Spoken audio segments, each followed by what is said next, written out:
So what are we required to say when yawning? Lots of the people say, أعوذ بالله من الشيطان الرجيم.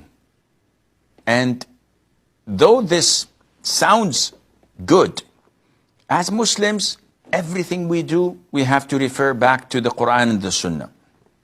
So seeking refuge in Allah from the Satan, the cursed Satan, is usually done before we read the Quran.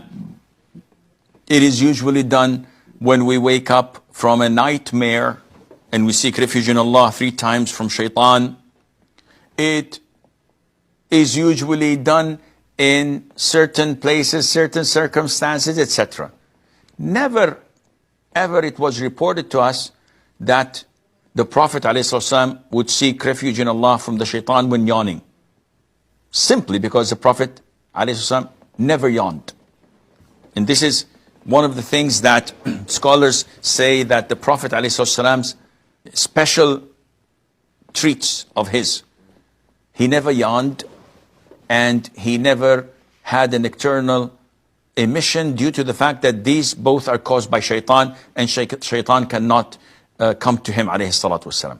So the most authentic opinion is that you say nothing, because if there was something to be said, the Prophet would have ordered us to say it, and Allah Azza wa Jal knows best.